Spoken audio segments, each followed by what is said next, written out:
지난 시간 우리는 말씀을 거꾸로 듣는 자를 함께 살펴봤습니다. 이 말씀을 듣기는 듣는데 거꾸로 듣는 자가 있습니다. 여러분, 그들이 누굽니까?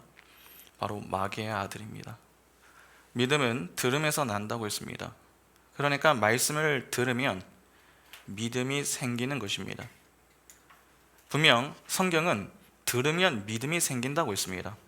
그러면 말씀을 거꾸로 들으면 어떻게 되는 것입니까? 잘못된 믿음이 생긴다라고 하는 말이 됩니다.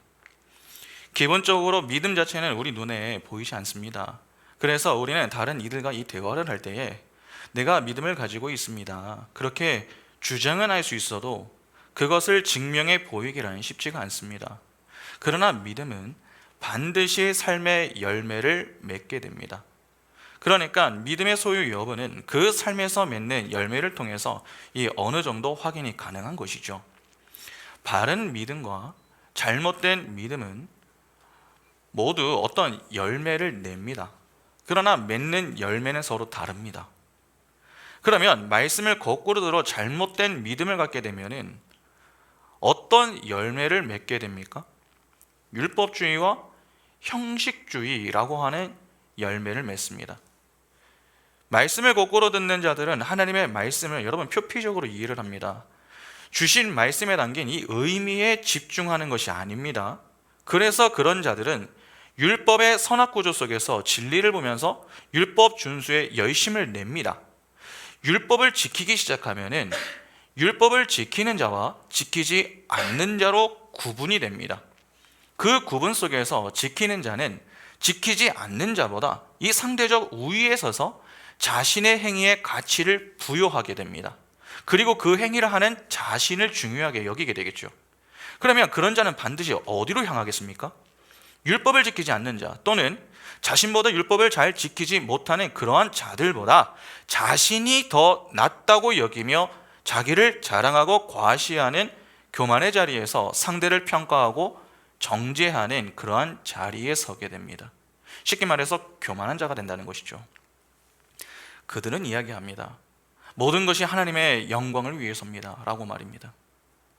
자신은 하나님의 백성이기 때문에 이 율법을 지키는 것이고, 살아도 주를 위해서 살고 죽어도 주를 위해서 죽을 것이다, 그렇게 이야기합니다. 그러나 입술의 고백과 달리 그들의 속마음은 어떻습니까? 주를 위하여 지킨다는 그 율법의 행위로 자신이 칭찬을 받고 자신이 주인공이 되고 싶은 그러한 마음으로 가득합니다. 그러니까 그들에게 하나님은 목적이 아니라 수단에 불과한 것입니다. 오늘 우리 주변에서 이러한 모습은 어렵지 않게 찾아볼 수가 있습니다. 신앙생활을 하는데 자꾸 행위 중심에 무게를 두시는 그러한 분들이 있습니다. 교회를 열심히 다니면 하나님이 기뻐하실 거야. 성경 백독하고 기도 1시간씩 하면은 하나님을 기쁘시게 해 드릴 수 있을 거야. 그러나 율법 준수와 같은 행위로 승부를 보려고 하는 것이죠. 그렇게 내 행위가 하나님께 기쁨을 드릴 수 있다, 그렇게 여기는 그 믿음이 마귀의 자녀들이 갖는 믿음입니다. 여러분, 마귀의 자녀라고 믿음이 없는 게 아닙니다. 열심과 열정이 부족한 것도 아닙니다. 교회 안에서 믿음을 가지고 어떠한 면에서 이 하나님의 자녀보다 더한 열심과 열정을 가지고 사람들에게 기감이 되고 본을 보이는 그러한 자리에 서 있을 수도 있습니다. 고린도후서 11장 13절부터 보시면, 그런 사람들은 거짓 사도요 속에는 일꾼이니 자기를 그리스도의 사도로 가장하는 자들이니라. 이것은 이상한 일이 아니니라. 자기를 광명의 천사로 가장하나니 그러므로 사탄의 일꾼들도 자기를 의의 일꾼으로 가장하는 것이 또한 대단한 일이 아니니라. 그들의 마지막은 그 행위대로 되리라. 여러분, 지금 이 바울이 하는 말을 잘 한번 보시기 바랍니다. 사람들의 눈에는 그리스도의 사도처럼 보이는 자들이지만 바울은 그런 자들을 가리켜서 뭐라고 합니까? 거짓 사도다, 그렇게 이야기를 합니다. 우리는 자꾸 마귀를 좀 무섭게 인식하는 그러한 경향이 있습니다. 전설의 고향이나 공포 영화를 너무 많이 봐가지고 귀신은 하얀 옷을 입고 있고 입가에는 피를 묻히고 있으며 어딘가 좀 불편해 보이는 그러한 흉측한 모습으로만 그렇게 여기는 것이죠. 그러니까 무서운 모습으로 찾아올 것이다, 그렇게 생각을 하는 것입니다. 그러나 생각해 보시기 바랍니다. 여러분, 마귀가 그렇게 찾아오면은 어떻게 유혹합니까? 무서워서 도망가기 바쁜데 어떻게 넘어뜨리느냐 하는 것입니다. 마귀는 무섭게 찾아오는 것이 아니라 오히려 광명의 천사로 찾아옵니다. 하와가 뱀과의 친밀한 대화 속에서 넘어졌다라고 하는 사실을 잊지 마시기 바랍니다. 당시 하와에게 뱀은 무서운 존재가 아니라 그녀와 충분히 대화를 나눌 수 있을 만큼의 친밀하고 친숙한 존재였습니다. 마귀는 바로 그러한 존재로 우리에게 은밀히 접근하는 것입니다. 그러니까 마귀는 의의 일꾼으로 가장하여 우리의 마음을 사로잡을 수 있는 그러한 사기꾼으로 찾아올 수 있다는 것입니다. 주님께서 당시 마귀의 자녀라고 일갈하셨던 대상은 여러분 다른 이들이 아니었습니다. 바로 서기관과 바리새인이었습니다. 그들은 누구보다 율법 준수에 진심이었고 최선을 다했던 이들이었습니다. 그래서 사람들에게 기감이 되고 칭찬을 받았던 그러한 자들이었죠. 그러나 그들이 하나님의 말씀을 거꾸로 듣는 마귀의 자녀였습니다. 그들은 어떻게든 열심히 율법을 지켜서 하나님께 칭찬을 받으려고 했지만 그것이 오히려 책망의 이유가 되었습니다. 그런데 당시에만 그러한 자들이 있었던 것이 아니라 여러분 오늘날에도 여전히 존재하고 있다라고 하는 사실입니다.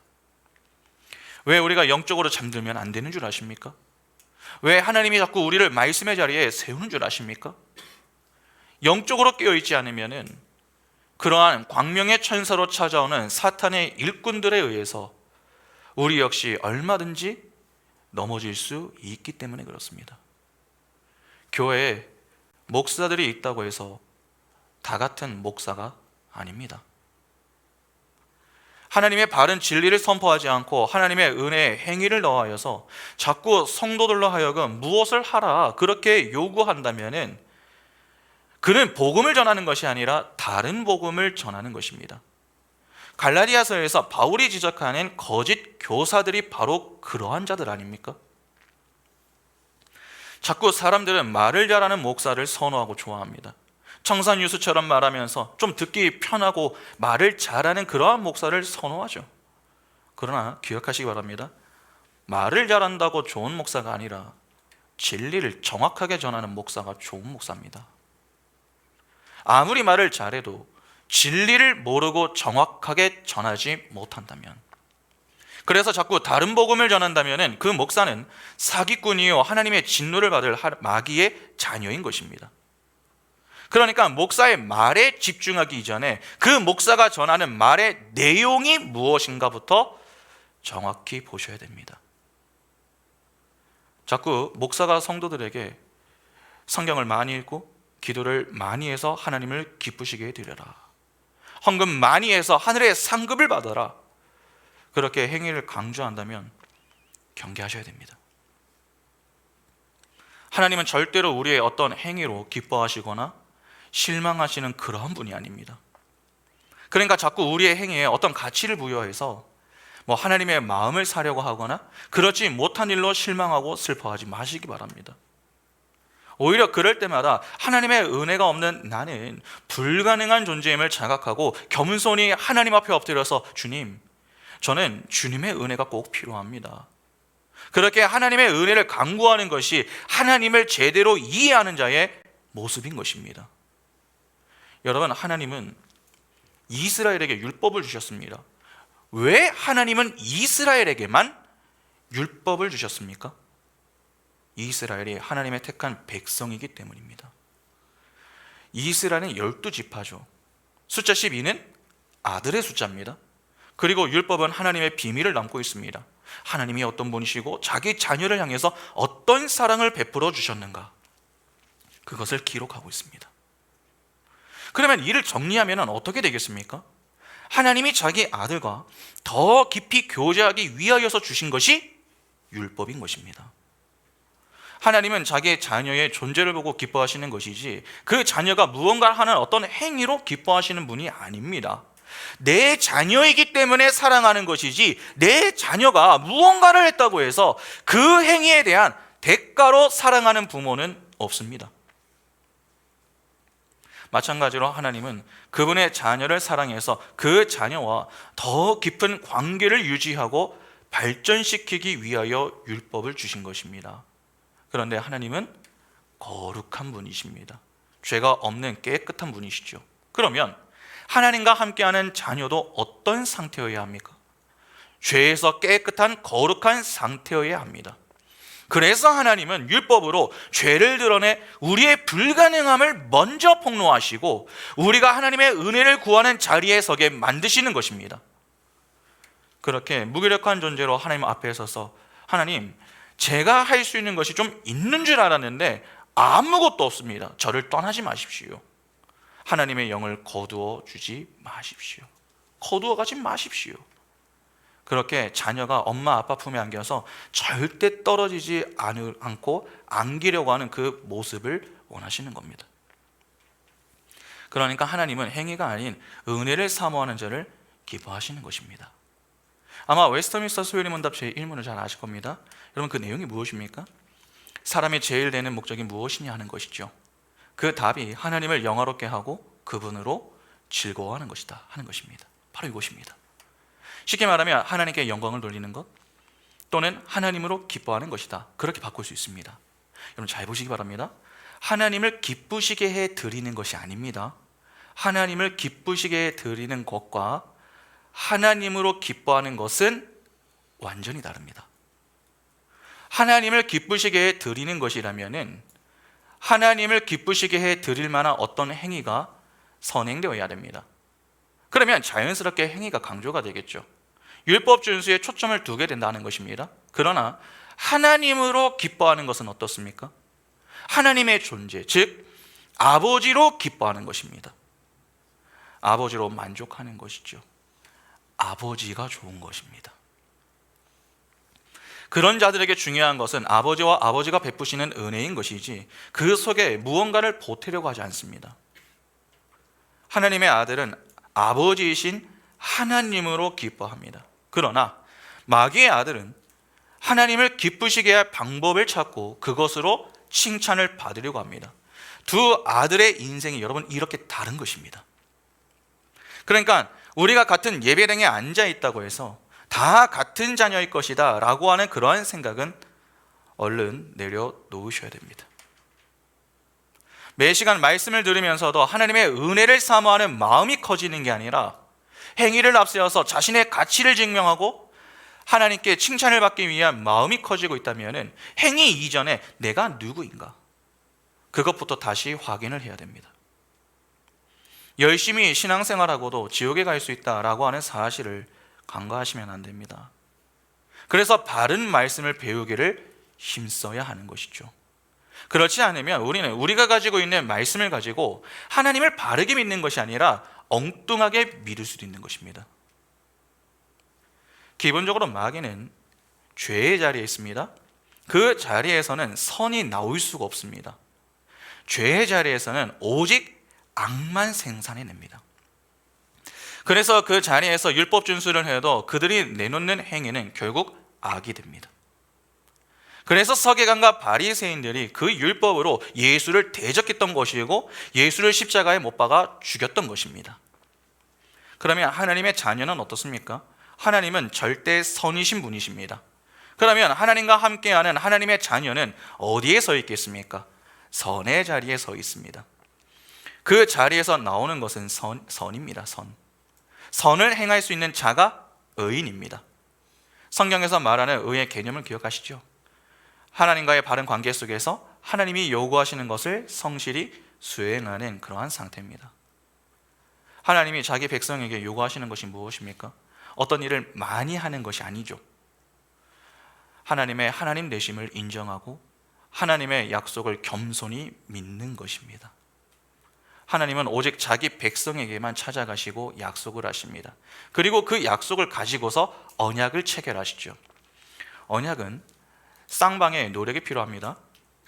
하나님은 하신 약속을 성실히 지키셔야 되고 그 백성은 그 약속을 신실히 믿어야 됩니다. 나는 너의 하나님이 되고 너는 내 백성이 되리라. 그것이 언약의 핵심 아닙니까? 여러분, 하나님은 하나님의 일을 하십니다. 성실히 하십니다.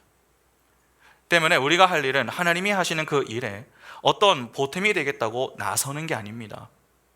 오히려 하나님 뒤에서 하나님이 하시는 그 일을 고대하고 하나님을 겸손히 따르면 됩니다. 그러면서 하나님만으로 만족하며 감사하는 것이죠. 그러니까 우리가 할 일은 하나님을 믿는 것입니다. 그런데 그 믿음조차 우리가 스스로 만들어낼 수 있는 것이 아닙니다. 믿음은 외부에서 주어지는 것입니다. 내가 믿겠다고 해서 믿을 수 있는 것이 아닙니다. 왜냐하면 우리는 뭐가 뭔지 아무것도 모르기 때문입니다. 하나님이 알려주셔야만 믿을 수 있는 존재가 바로 우리입니다. 그런 우리를 위하여 하나님이 진리를 깨닫게 하시고 그 깨달은 것을 믿을 수 있도록 믿음을 은혜로 수여해 주시는 것입니다. 우리는 그렇게 일방적인 은혜로 주시는 그 믿음의 감사함으로 반응하여 하나님을 믿는 것입니다. 그러니까 이를 정확하게 표현하자면 여러분, 우리가 믿는 것이 아닙니다. 믿어진다고 표현을 해야 됩니다. 그러나 우리에게 믿음을 주시며 그에 합당한 반응으로 하나님을 믿을 때에 하나님은 우리에게 너희가 믿었다, 그렇게 말씀하시며 그것을 의롭다고 여겨 주시는 것입니다. 그러니까 모든 것이 은혜인 것입니다. 창세기 15장 1절부터 6절 보시면 이후에 여호와의 말씀이 환상 중에 아브라함에게 임하여 이르시되 아브라함아 두려워하지 말라. 나는 내 방패요 너의 지극히 큰 상급이니라. 아브라함이 이르되 주 여호와여 무엇을 내게 주시려 하나이까. 나는 자식이 없사오니 나의 상속자는 이 다메섹 사람 엘리에셀이니이다. 아브라함이 또 이르되 주께서 내게 씨를 주지 아니하셨으니 내 집에서 길린 자가 내 상속자가 될 것이니이다. 여호와의 말씀이 그에게 임하여 이르시되 그 사람이 내 상속자가 아니라 내 몸에서 날 자가 내 상속자가 되리라 하시고 그를 이끌고 밖으로 나가 이르시되 하늘을 우러러 무뼈를 셀 수 있나 보라. 또 그에게 이르시되 내 자손이 이와 같으리라. 아브라함이 여호와를 믿으니 여호와께서 이를 그의 의로 여기시고. 여기 보면은 아브라함이 위에서는 한 1절부터 좀 이렇게 조금 보시면은 믿음 없는 그러한 모습을 보입니다. 하나님이 자녀를 주시겠다라고 말씀을 하셨는데 이에 대해서 아브라함이 항변을 하지 않습니까? 그러자 하나님이 그를 데리고 나가서 재차 약속을 주십니다. 믿음 없음의 상태에 놓인 그에게 재차 은혜로 믿음 있음의 상태로 만드신 것입니다. 그렇게 주신 믿음에 반응하여 아브라함이 하나님을 믿었습니다. 그러자 하나님이 아브라함을 향해서 뭐라고 하십니까? 그를 의로 여기셨다라고 합니다. 그가 한 것이 무엇이 있습니까? 여러분, 여기서 아브라함이 한 게 뭐가 있습니까? 전부 하나님이 하셨습니다. 그러나 하나님이 다 하시고도 뭐라고 하십니까? 네가 했다, 그렇게 말씀하십니다. 그래서 하나님의 자녀는 하나님 앞에서 자랑할 것이 없습니다. 하나님이 다 하시는데 내가 나를 자랑할 것이 어디 있습니까? 거꾸로 이해할 것도 없고 엉뚱한 열심을 낼 것도 없습니다. 하나님의 은혜에 감격하고 감사하며 하나님 안에서 저는 하나님만으로 만족합니다. 하나님이 가장 좋습니다. 하나님 사랑합니다. 그 고백을 하며 하나님의 품에서 벗어나지 않으려고 하면 됩니다. 그렇게 자기 자신을 자랑하지 않고 아버지의 은혜와 사랑을 자랑하는 자, 그러한 자들이 바로 하나님의 아들입니다. 그런 자들이 원수인 자기 자신을 용서하게 되고 바른 사랑의 실천자가 되는 것이며 그러한 자들만이 광야 인생길을 통과하여 진정한 하나님 나라에 설 수 있게 되는 것입니다. 그것이 지난 시간까지 살펴본 내용입니다. 이 흐름을 잘 이해하면 오늘 본문도 하나도 어렵지가 않습니다. 마귀의 자녀는 나를 자랑하지만 하나님의 자녀는 아버지를 자랑합니다. 그러니까 관심사가 서로 다르죠. 하나님의 아들을 하나님이 주실 어떤 것에 있는 것이 아니라 그것을 주시는 하나님께 관심을 둡니다. 그러면 당연히 하나님의 자녀에게 중요한 것은 무엇이겠습니까? 아버지죠. 그래서 오늘 본문을 보면 이렇게 말씀합니다. 누가복음 6장 36절에 너희 아버지의 자비로우심 같이 너희도 자비로운 자가 되라. 기본적으로 아버지와 자녀는 여러분 붕어빵입니다. 아버지 옆에 자녀가 서 있으면 똑같습니다. 하나님의 자녀가 맞다면 그 사람은 아버지를 닮을 수밖에 없습니다. 주님이 지금 그 말씀을 하시는 것이죠. 너희가 구원을 받아 정말 하나님의 자녀가 되었니? 그러면 너희는 하나님의 자녀다운 모습이 있어야 해. 그것이 바로 아버지와 같은 속성을 지닌 자가 되는 거란다, 그 이야기입니다. 그것을 아버지의 자비로우신과 같이 너희도 자비로운 자가 되라, 그렇게 표현해 놓은 것입니다. 그러니까 일단 여기서 우리가 확인할 수 있는 사실은, 우리가 하나님을 믿는다라고 할 때에 말이 중요한 것이 아님을 알 수 있습니다. 오늘날 현대인들이 가장 많이 실수하는 것이 바로 여기에 있습니다. 교회에 다니는 것으로 내가 하나님의 자녀다, 그렇게 주장을 합니다. 마치 교회 다님이 곧 하나님의 자녀됨을 보증해 주는 것으로 그렇게 여기는 것입니다. 그러나 주님의 말씀에 따라서 보면은, 아무리 교회를 다녀도 아버지의 자비로우심이 내 삶에 없다면 그것은 하나님의 자녀가 아닌 것입니다. 하나님의 자녀가 맞다면 우리는 아버지 하나님이 가지고 계신 속성을 지니고 있어야 합니다. 그러면 우리가 아버지와 같이 자비로우심을 갖고 살기 위해서는 어떻게 해야 합니까? 일단 아버지가 어떤 분이신가 하는 것을 정확히 알아야 합니다. 주님은 그냥 아버지와 같아야 한다, 그렇게 말씀하시는 게 아닙니다. 그 아버지가 자비로운 분이시니 너희도 자비로운 자가 되어야 한다 하는 것입니다. 그러니까 아버지가 자비로운 분이시다라고 하는 그 사실을 먼저 알아야 하는 것입니다. 여러분, 기본적으로 사람은요, 알면 바뀝니다. 우리가 길에서 이 횡단보도를 건넙니다. 그때 우리는 어느 불에 건넙니까? 파란 불에 건너죠. 초록불에. 나만 그런 게 아니라 모두가 그때 건넙니다. 빨간 불에 건너는 사람은 없습니다. 그러면 왜 사람들이 다 그 초록불, 파란 불에 횡단보도를 건넙니까? 그렇게 해야 한다고 배웠기 때문입니다. 빨간 불에는 서야 하고 파란 불에는 건널 수 있다라고 하는 것을 배워서 알기 때문에 그렇게 하는 것입니다. 그러니까 사람은 알면 손과 발이 그에 맞게 움직입니다. 그러나 모르면 어떻습니까? 어떤 색이든 내가 원하는 때에 그냥 건너려고 합니다. 가끔 아이들이, 이 어린 아이들이 교통사고가 나는 이유가 바로 이 때문 아닙니까? 아이들은 배운 적이 없기 때문에 아무것도 모릅니다. 그래서 그냥 막 건너려고 하는 것이죠. 그러니까 우리 편에서는 매우 위험한 그러한 모습을 보이는 것입니다. 여러분, 신앙도 똑같습니다. 우리가 하나님의 자녀답게 살기 위해서는 적어도 우리의 영적인 아버지가 어떤 분이신가 하는 것을 알아야 합니다. 다시 말해서 하나님을 아는 바른 지식이 필요하다는 것입니다. 아무리 다른 것을 많이 알아도 여러분, 하나님을 모르면요, 꽝입니다.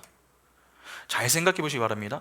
서기관과 바리새인들이 그렇게 율법을 열심히 지키고도 마귀의 자녀라고 불린 이유가 무엇 때문입니까? 율법 준수에 대한 그들의 열심과 열정이 턱없이 부족했기 때문입니까? 그렇지 않습니다.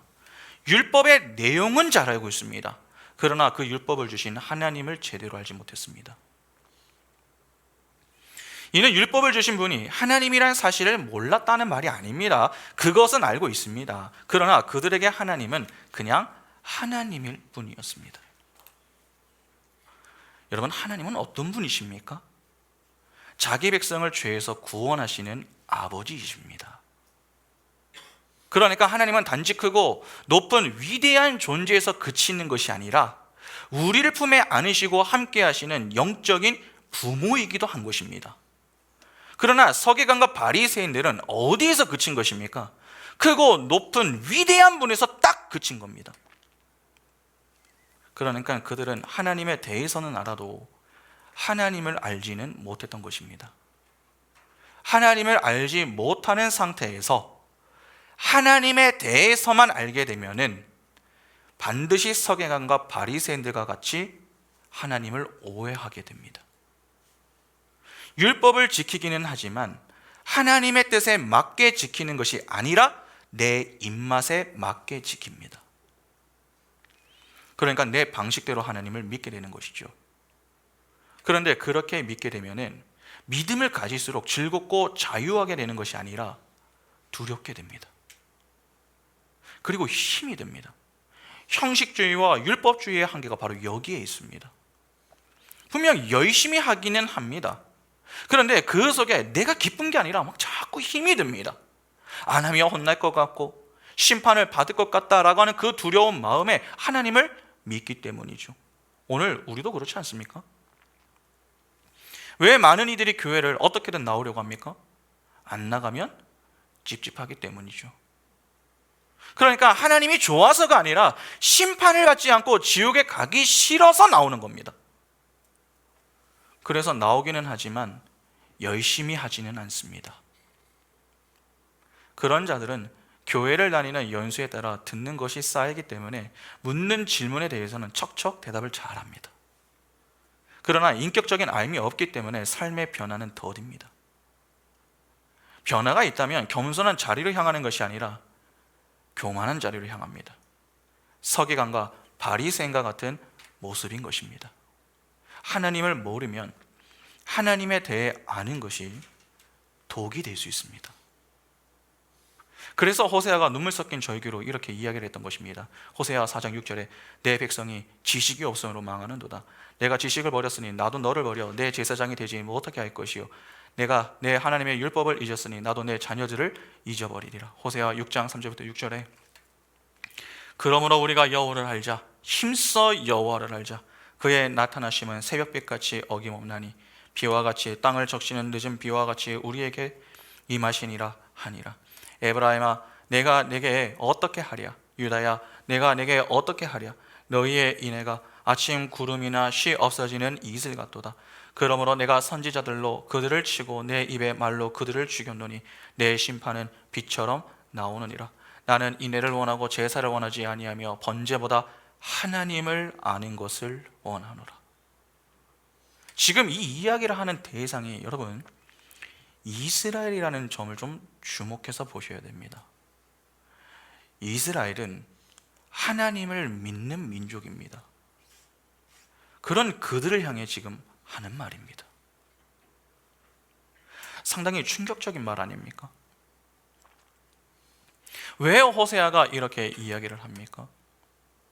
하나님에 대해서만 아는 것이지 정작 하나님을 알지 못했기 때문입니다. 그래서 하나님이 호세아를 통해서 말씀하시는 것이죠. 내 백성이 지식이 없어서 망한다고 말입니다. 신앙생활을 하면서 우리가 늘 신경 써야 하는 것이 무엇입니까? 다른 게 아닙니다. 신앙생활에 도움이 될 만한 다른 것을 배우는 게 아닙니다. 하나님을 아는 지식을 쌓는 것입니다. 그래서 우리가 그 일을 위하여 말씀의 사활을 거는 것입니다. 그러면 적어도 말씀의 자리를 지키지 않으면 무엇이 불가능하겠습니까? 하나님을 아는 지식을 얻기가 불가능한 것입니다. 그래서 다른 것은 몰라도 은혜의 방편인 말씀과 기도의 자리에는 어떻게든 사수하는 것이 필요한 것입니다. 하나님의 자비는 여러분 하나님이 가지고 계시는 속성입니다. 이는 학습이 되는 게 아닙니다. 상태에서 나오는 것입니다. 우리가 왜 하나님을 아는 지식을 쌓기 위해 노력을 해야 하는 것입니까? 1차적으로는 하나님의 속성을 알기 위한 의도도 있지만 동시에 그 하나님 안에서 하나님과 연합된 내 삶에서 나오게 되는 것이 무엇인가 하는 것을 바르게 이해하기 위한 목적도 있습니다. 하나님이 가지고 계신 자비는 속성입니다. 그 속성은 우리가 공부를 하고 훈련을 한다고 해서 얻어낼 수 있는 게 아닙니다. 그것은 상태입니다. 특히 자비라고 하는 것은 여러분 사랑하고 뗄 수가 없습니다. 하나님은 어떤 분이시죠? 성경은 하나님을 사랑이시다 그렇게 소개를 하지 않습니까? 요한일서 4장 7절부터 11절 보시면 사랑하는 자들아 우리가 서로 사랑하자. 사랑은 하나님께 속한 것이니 사랑하는 자마다 하나님으로부터 나서 하나님을 알고 사랑하지 아니하는 자는 하나님을 알지 못하나니 이는 하나님은 사랑이심이라. 하나님의 사랑이 우리에게서 이렇게 나타난 바 되었으니 하나님이 자기의 독생자를 세상에 보내심은 그로 말미암아 우리를 살리려 하심이라. 사랑은 여기 있으니 우리가 하나님을 사랑한 것이 아니요 하나님이 우리를 사랑하사 우리 죄를 속하기 위하여 화목제물로 그 아들을 보내셨습니다. 사랑하는 자들아 하나님이 이같이 우리를 사랑하셨은즉 우리도 서로 사랑하는 것이 마땅하도다. 하나님이 사랑이시다라고 하는 말은 사랑이 하나님께 속했음을 강조하는 것입니다. 그러니까 하나님께 속한 자는 하나님이 가지고 계신 사랑에 의해서 사랑할 수밖에 없습니다. 쉽게 말해 사랑을 하는 상태가 되는 것입니다. 그래서 요한이 하나님 이 안에 있는 자들을 향해서 뭐라고 합니까? 서로 사랑하는 것이 마땅하다라고 합니다. 그러니까 사랑 안에 거하면 사랑은 여러분 저절로 나오는 것입니다.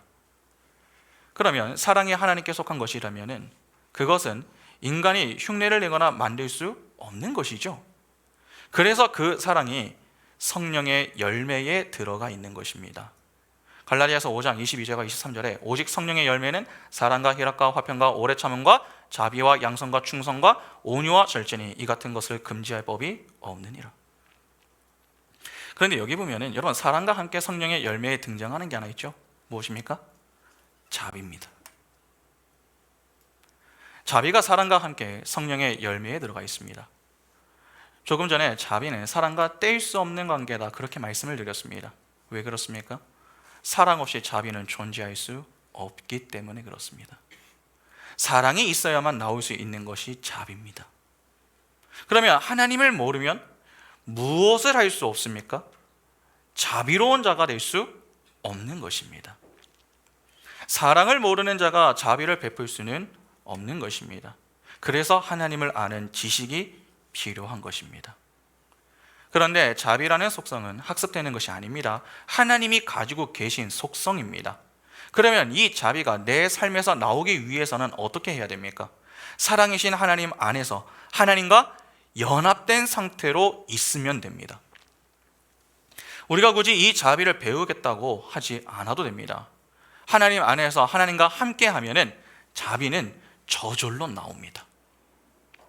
왜냐하면 하나님의 사랑 안에 있는 자는 반드시 사랑하게 됩니다. 사랑에서 나오는 것이 자비입니다. 그러면 결국 하나님의 자녀라면 그 삶 속에서 무엇이 나오는 것입니까? 자비가 나오는 것입니다. 그러니까 하나님의 자녀가 신경 쓴 것은 다른 게 아닙니다. 하나님의 품에서 벗어나지 않는 것입니다. 그분 안에서 연합된 상태로 있으면 그분의 성품이 내 삶에서 자연스럽게 나오게 되는 것입니다. 내가 원해서 나오는 게 아니라 하나님이 내 삶을 통해 드러내시는 것입니다. 그래서 그 자비의 모습이 삶의 열매로 맺히는 것입니다. 그러니까 우리가 오해하면 안 됩니다. 이 내용을 우리는 문자 그대로 이해를 해가지고 그래 우리가 열심히 공부하고 배워서 자비로운 자가 되어보자, 그렇게 결단하고 훈련한다고 내 삶에서 없던 자비가 불쑥 나오는 게 아닙니다. 그런 자비는 온전하지도 못할 뿐 아니라 엉뚱한 결과를 맺을 수 있습니다. 하나님의 은혜 없이도 여러분 자비의 이 흉내를 낼 수는 있습니다. 아니 하나님을 모르는 자들도 조금만 노력하면 자비로운 자처럼 행동할 수 있습니다. 주님이 그러한 것을 지금 자기 자녀에게 요구하시는 것은 아니지 않겠습니까? 지금 주님은 우리에게 그러한 윤리 도덕적인 측면에서의 자비를 요구하시는 게 아닙니다. 아버지가 가지고 계시는 사랑에서 나오는 자비를 말씀하시는 겁니다. 그것은 우리가 감히 흉내낼 수 있는 것이 아닙니다. 오직 아버지의 품 안에서 아버지와 함께하는 자, 아버지와 한 몸을 이루고 있는 자들에게서만 나올 수 있는 것입니다. 그러니까 주님은 진짜 너희가 노력해서 자비로운 자가 되라 하시는 게 아닙니다. 오히려 하나님을 아는 일에 더욱 힘쓰는 자가 되어라 그렇게 말씀하시는 겁니다. 다시 말해서 하나님을 믿는 그 일에 관심을 두라고 하시는 것이지 율법을 더 열심히 준수해서 그러한 자가 되어야 한다 그 말씀이 아닙니다. 그러면 우리가 자비로운 자가 되기 위해서는 늘 힘써야 하는 것이 무엇입니까? 하나님을 아는 지식을 쌓는 것입니다. 그 지식을 통해 내가 아버지 안에서 아버지와 함께 할 때에 내 삶에서 무엇을 맺게 되는가 하는 것을 조금씩 알게 되는 것입니다. 그것이 사랑이고 그것이 자비인 것입니다. 그래서 하나님을 아는 지식으로 사랑하면 탈이 나지 않습니다. 그 사랑으로 자비로운 자가 되어서 살면은 사람을 살리고 섬기고 세워주는 그러한 모습이 되지만 그렇지 않으면은 그러한 모습들로 생색을 내게 되고 자랑하고 과시하는 그런 모습만 가득하게 되는 것입니다. 이에 우리는 여기서 이런 질문을 좀 던져볼 수가 있습니다. 그러면 그냥 우리는 가만히 있으면 되는 것 아닌가 하는 것입니다. 하나님의 자비는 학습되는 것이 아니라 상태에서 나오는 것이다, 그렇게 말씀을 드렸습니다. 그래서 하나님을 아는 지식이 필요한 것이고, 그것이 중요하다면 그 상태에 그냥 가만히 머물러 있기만 하면 되는 것 아닌가, 그러한 생각과 질문을 좀 던져볼 수가 있습니다. 여러분 어떠십니까? 말씀 시간에 졸지 않고 열심히 들어서 하나님을 아는 지식만 가지고 있으면 되는 것입니까? 그러면 자비로운 자가 됩니까? 분명 하나님을 아는 지식을 통해 우리는 자비로운 자가 됩니다.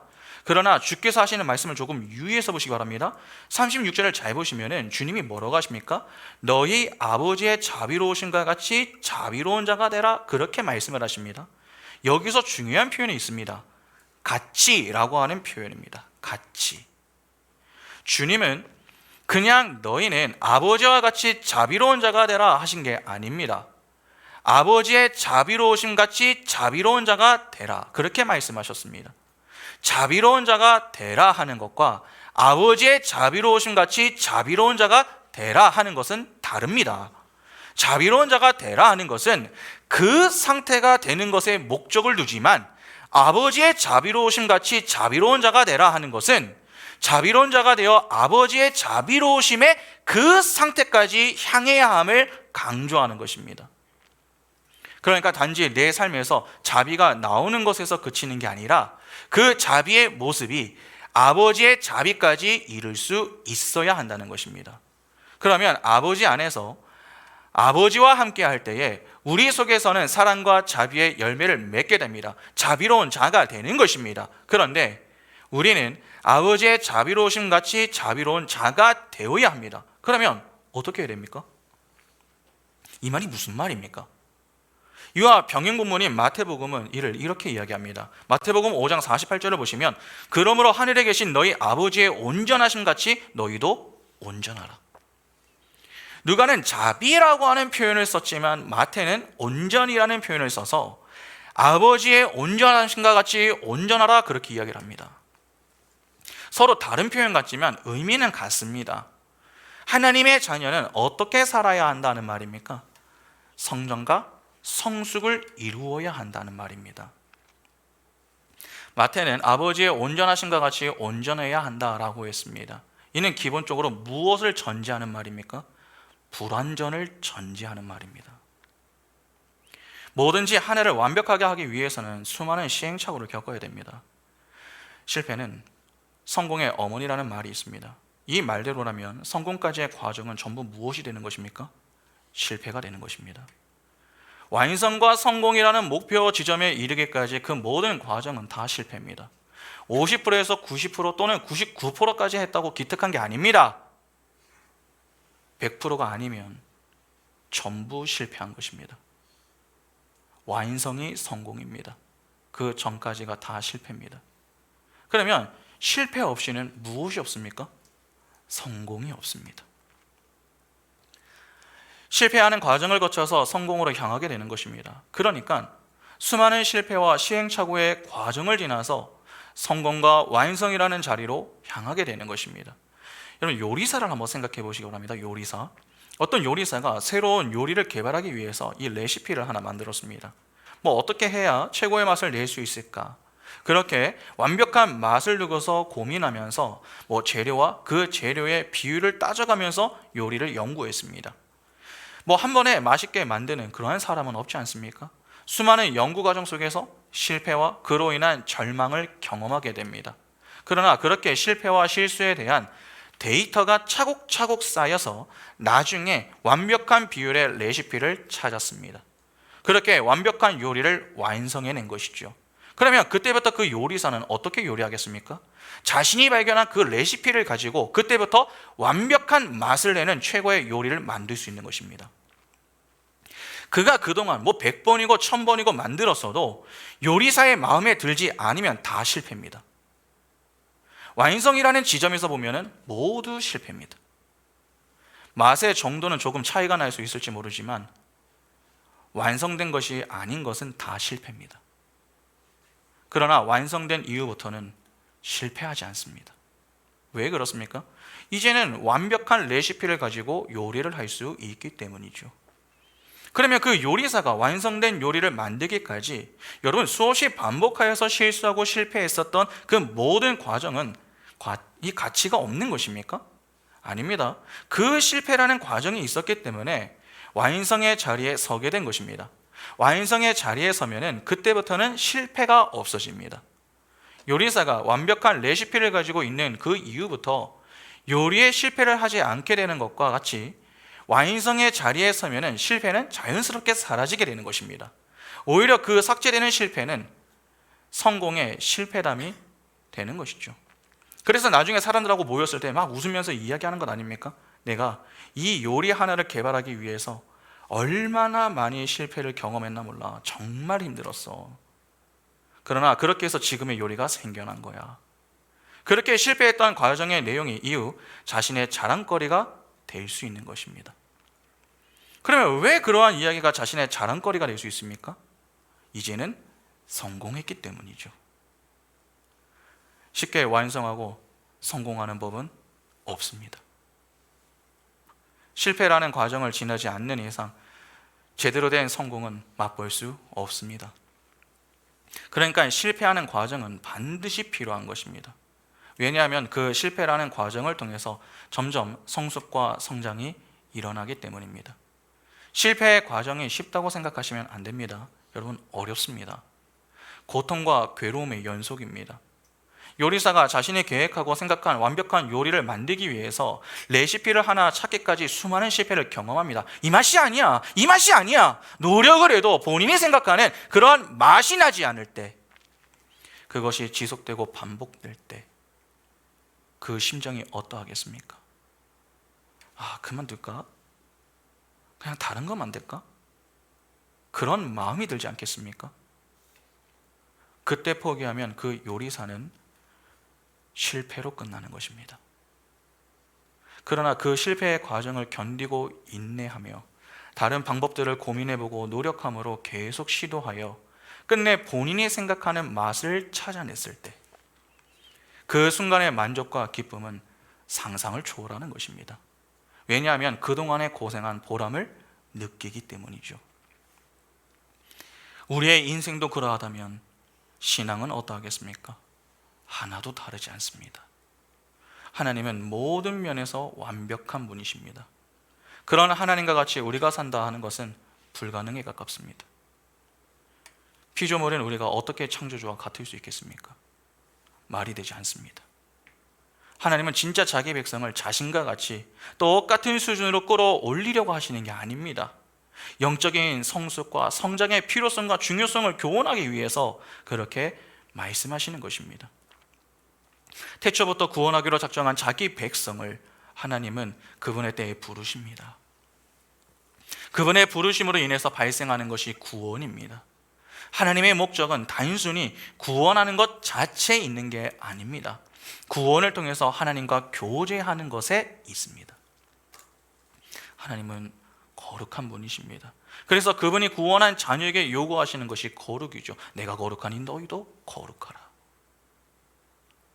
구원을 통해 우리의 영적인 신분은 변화가 되었습니다. 죄의 종에서 하나님의 자녀가 된 것입니다. 그러나 우리의 육은 여전합니다. 죄로 부패한 죄들이 내 몸에 덕지덕지 붙어 있습니다. 그것들을 제거해 나가야 됩니다. 그러니까 내 앞에 나를 위해 세상 것들로 가득 채워 놓았었던 것들을 비우고 그 속에 하나님으로 가득 채워야 한다는 것입니다. 그 과정으로 주어지는 것이 이런 광야 생활입니다. 하나님이 이스라엘을 출애굽시킨 이후에 곧바로 가나안 땅에 들어가게 하지 않으셨습니다. 광야 생활을 하게 하셨죠. 그 생활만 약 40년입니다. 40년은 한 세대를 상징합니다. 그 기간 동안 하나님은 이스라엘을 다듬어 가셨습니다. 아무것도 모르는 이스라엘을 서서히 하나님의 자녀답게 만들어서 하나님과 교제할 수 있는 그러한 존재로 세워 가셨다는 것입니다. 오늘 본문대로 표현한다면 아버지의 자비하심과 같이 자비로운 자가 되게 하셨다는 것이죠. 그래서 하나님이 이를 위하여서 이스라엘에게 주셨던 것이 율법이었습니다. 진리를 던져주신 것입니다. 그 진리가 없으면 이스라엘 편에서는 하나님을 알고 싶어도 알 수가 없습니다. 그래서 하나님은 이스라엘에게 율법을 주시며 하나님을 알게 하셨고, 그때부터 그들의 삶에는 큰 변화가 찾아왔습니다. 시내산에서 율법을 받기 전까지 이스라엘은 불평과 원망을 해도 아무 문제가 없었습니다. 그러나 율법을 받고 난 이후부터는 어떻습니까? 하나님 앞에서 불평하고 원망할 때마다 하나님은 그러한 이스라엘에게 사랑의 회초리를 드셨습니다. 그 결과 애굽에서 나온 첫 세대 60만 명이 전부 광야에서 죽었습니다. 실패한 것입니다. 그리고 하나님은 광야 세대인 두 번째 세대 60만 명을 이 가나안 땅에 가게 하시죠. 왜 하나님은 첫 세대를 데리고 가나안 땅에 데리고 가지 않으셨습니까? 약속을 받은 것은 광야 세대가 아닌 출애굽 세대 아닙니까? 그런데 왜 출애굽 세대가 아닌 광야 세대를 가나안 땅으로 데리고 가시느냐 하는 것입니다. 첫 세대가 미워서 그렇게 하신 게 아닙니다. 오히려 첫 세대를 다 죽이심으로 죄의 삭은 사망임을 교훈하심과 동시에 그 죄를 가지고는 하나님의 나라에 들어갈 수 없음을 가르치기 위해서였습니다. 첫 세대의 실패는 두 번째 세대에게는 반면교사의 역할을 했습니다. 이스라엘 편에서 광야 생활은 지옥과도 같았겠으나 하나님 편에서는 그 과정이 반드시 필요했습니다. 그 기간을 통해 이스라엘이 실패를 반복하고 하나님의 징계를 받았지만 그럼에도 불구하고 끊임없이 하나님은 그 가운데 그들을 훈육하시고 가르치심을 그렇게 주셨죠. 그렇게 점점 하나님 나라에 들어갈 수 있는 자들로 다듬어 가셨던 것입니다. 그러한 성숙과 성장을 통해서 이스라엘이 가나안 땅에 들어갈 때에 믿음의 전쟁을 감당할 수 있었던 것입니다. 여러분, 하나님은 우리를 결코 영적 어린 아이의 상태로 가만히 내버려 두지 않습니다. 반드시 성장하게 만드십니다. 그 성장을 위하여 허락하시는 것이 실패입니다. 그 실패를 통해 훈련하는 곳이 바로 광야 인생길입니다. 우리가 지금 그 과정을 지나고 있는 것입니다. 에베소서 4장 13절부터 20절 보시면 우리가 다 하나님의 아들을 믿는 것과 아는 일에 하나가 되어 온전한 사람을 이루어 그리스도의 장성한 분량이 충만한 데까지 이르리니 이는 우리가 이제부터 어린 아이가 되지 아니하여 사람의 속임수와 간사한 유혹에 빠져 온갖 교훈의 풍조에 밀려 요동하지 않게 하려 함이라. 오직 사랑 안에서 참된 것을 하여 범사에 그에게까지 자랄지라. 그는 머리니 곧 그리스도라. 그에게서 온 몸이 각 마디를 통하여 도움을 받음으로 연결되고 결합되어 각 지체의 분량대로 역사하여 그 몸을 자라게 하며 사랑 안에서 스스로 세우느니라. 그러므로 내가 이것을 말하며 주 안에서 증언하노니 이제부터 너희는 이방인이 그 마음에 허망한 것으로 행한같이 행하지 말라. 그들의 총명이 어두워지고 그들 가운데 있는 무지함과 그들의 마음이 굳어짐으로 말미암아 하나님의 생명에서 떠나 있도다. 그들이 감각 없는 자가 되어 자신을 방탕에 방임하여 모든 더러운 것을 욕심으로 행하되 오직 너희는 그리스도를 그같이 배우지 아니하였느니라. 여러분, 바울이 하는 말을 지금 한번 잘 보시기 바랍니다. 예수께서 우리를 자라게 하신다고 합니다. 그리스도 예수의 장성한 분량까지 자라게 하신다고 합니다. 그런데 어디서 자라게 하십니까? 사랑 안에서입니다. 사랑은 하나님이시죠. 그러니까 하나님 안에서 꾸준히 자라게 만들어서 하나님이 원하시는 모습으로 만드신다는 것입니다. 하나님은 구원한 모든 자기의 백성을 그 자리로 인도하십니다. 그러면 하나님이 그렇게 우리를 인도하실 때 그 앞에서 우리가 보일 반응은 무엇입니까? 하기 싫다고 불평하며 여러분 투정 부리는 것이 아닙니다. 실패를 반복하는 것이 어떻게 쉬울 수 있겠습니까? 인내도 해야 하고 성장통도 겪기도 해야 합니다. 그러나 우리의 성숙과 성장을 이루기 위하여서 부지런히 일하고 계시는 그 하나님의 열심과 열정, 그리고 그로 인해 우리가 서게 되는 마지막 자리가 하나님과 교제하는 영광의 자리임을 기억하며 겸손히 믿음으로 순종하여 걸어가야 합니다. 여러분, 실패를 두려워하지 마시기 바랍니다. 오늘날 우리의 문제는 실패를 하는 게 아니라 아무것도 하지 않으려고 하는 것에 있습니다. 아무것도 하지 않으면 몸은 편하고 좋습니다. 문제가 생기지 않습니다. 그러나 발전이 없습니다. 무언가를 하려고 하면 반드시 실패를 경험합니다. 시행착오를 겪게 됩니다. 그때 찾아오는 문제들을 두려워하지 마시기 바랍니다. 오히려 배우면 됩니다. 우리는 자꾸 모르면 배울 생각을 하는 게 아니라 모름에도 불구하고 아는 척하고 그냥 조용히 넘어가려고 합니다. 아닙니다. 모르면 배워야 됩니다. 그래서 모르는 것을 알기 위해 애를 쓰고 그렇게 성장하고 성숙하는 자리로 향해야 합니다. 실패할 때 쓰라림이 있지만 반대로 하나를 제대로 알게 되고 성공과 완성을 하여 한층 더 성장한 자신의 모습을 갖게 될 때 그 자리에서 주어지는 감격과 감동이 있습니다. 하나님이 내 인생을 그렇게 성장하도록 이끌고 계신다는 사실을 우리가 진정으로 안다면 우리는 감격하지 않을 수가 없습니다. 찬양하지 않을 수 없고 감사함으로 그 인도하심을 따라 순종하지 않을 수가 없는 것입니다. 정말 하나님의 자비하심과 같이 자비로운 자가 되고 싶으십니까? 그러면 그런 마음만 갖지 마시고 하나님이 나를 인도해 가시는 그 실패의 자리에서 겸손히 배우시기 바랍니다. 하나님을 아는 지식을 가지기 위해 어떤 수고를 하고 계십니까? 힘들고 어렵지만 그 자리를 통과해야 합니다. 하나님은 통과하게 하시는 분이십니다.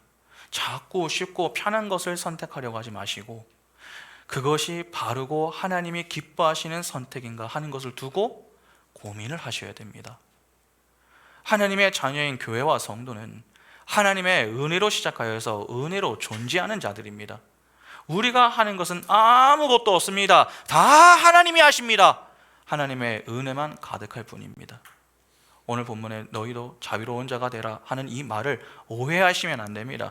되라고 하는 말을 인간 측에서의 노력과 행위로 해석하게 되면 거꾸로 듣게 되는 것입니다. 우리가 마음 먹고 열심히 노력한다고 자비로운 자가 되는 게 아닙니다. 지금까지 살펴본 내용만 보아도 그 사실을 충분히 확인할 수 있는 것 아닙니까? 하나님이 다 하십니다. 하나님이 우리를 위하여서 하나님을 알 수 있도록 진리를 주셨습니다. 하나님이 우리를 성장케 하도록 하나님의 열심과 사랑으로 우리를 붙들고 인도하십니다. 우리가 먼저 하는 것 아무것도 없습니다. 하나님이 하시는 그 일에 우리는 따르는 것이 전부입니다. 그러니까 모든 것이 전부 하나님의 은혜로 되는 것입니다. 그런 점에서 사실 오늘 본문에 자비로운 자가 되라 하는 것보다는 자비로운 자가 되어진다 그렇게 표현하는 것이 더 적절합니다. 그러나 하나님은 하나님의 은혜를 은혜로 여기면서 믿음으로 반응하는 우리를 향해 말씀하시죠. 너희가 했다. 그렇게 말입니다. 믿음 없는 아브라함에게 믿음을 주시어 이에 반응하여 하나님을 믿었더니 그 믿음을 보시고 그것을 그의 의로 여겨주셨던 것 같이 하나님은 하나님이 다 하셨지만 우리가 하나님이 하시는 그 일에 반응을 할 때에 너희가 했다 그렇게 말씀을 해주시는 것입니다. 진짜 내가 자비로운 자가 될 수 있어서 자비로운 자가 되는 것이 아니라 사실은 하나님이 우리를 자비로운 자 되게 하시고 너희가 했다고 말씀해 주시는 은혜를 베풀어 주시는 것입니다. 진짜 그 사실을 안다면 우리는 어떻게 살아야 하겠습니까? 내가 자비로운 자가 되었다고 남들 앞에서 자랑하는 자가 될 수 있겠습니까? 나를 과시하고 자기의 의를 챙기기에 급급한 그러한 모습을 보일 수 있겠느냐는 것입니다. 없습니다. 오히려 더 겸손히 하나님 앞에 엎드릴 것입니다. 하나님, 제가 한 것이 무엇이 있습니까? 하나님이 다 하셨는데 제가 했다니요? 가당치도 않습니다. 제가 이렇게 자비로운 자로 살아갈 수 있는 것은 다 하나님의 은혜 때문입니다. 그렇게 고백하며 값없는 은혜로 함께 하시고 선하게 인도하시는 그 하나님의 사랑을 찬미할 것입니다. 바울이 자신을 두고서 했었던 고백을 한번 보시기 바랍니다. 고린도전서 15장 1절부터 보시면 형제들아 내가 너희에게 전한 복음을 너희에게 알게 하노니 이는 너희가 받은 것이요 또 그 가운데 선 것이라 너희가 만일 내가 전한 그 말을 굳게 지키고 헛되이 믿지 아니하였다면 그로 말미암아 구원을 받으리라. 내가 받은 것을 먼저 너희에게 전하였노니 이는 성경대로 그리스도께서 우리 죄를 위하여 죽으시고 장사 지낸 바 되었다가 성경대로 사흘 만에 다시 살아나사 게바에게 보이시고 후에 12 제자에게와 그 후에 500여 형제에게 일시에 보이셨나니 그 중에 지금까지 대다수는 살아있고 어떤 사람은 잠들었으며 그 후에 야고보에게 보이셨으며 그 후에 모든 사도에게와 맨 나중에 만삭되지 못하여 난 자 같은 내기도 보이셨느니라.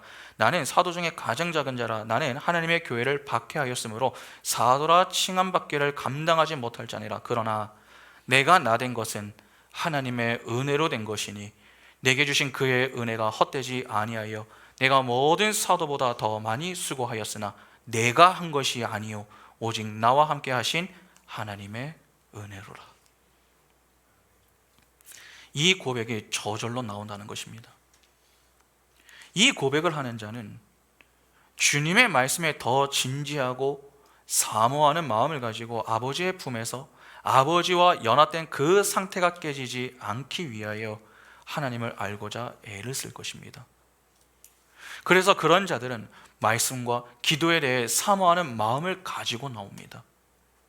실패의 과정을 지나는 고통이 있지만 그래도 하나님 앞에 나와 감사함으로 찬양하며 진실된 마음으로 말씀을 배우기를 힘쓰고 그 안에서 깨닫게 하시고 붙들게 하시는 그 말씀을 가지고 한 주 힘차게 살아내는 것입니다.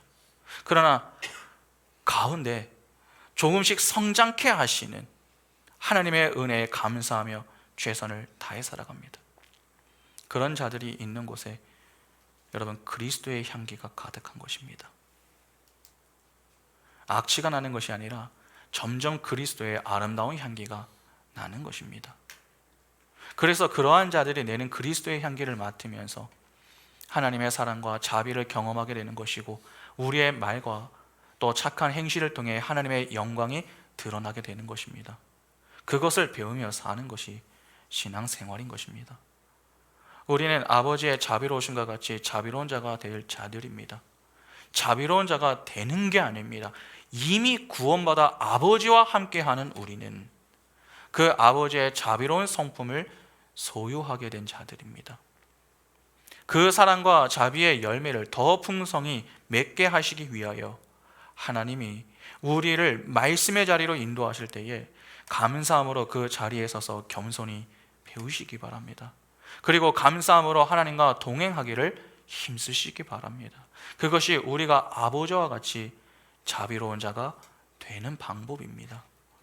오늘 우리가 다른 것은 몰라도 하나님과 그분이 보내신 자 예수 그리스도를 알고 믿는 그 일에는 사활을 걸 수 있는 은총이 있기를 바랍니다.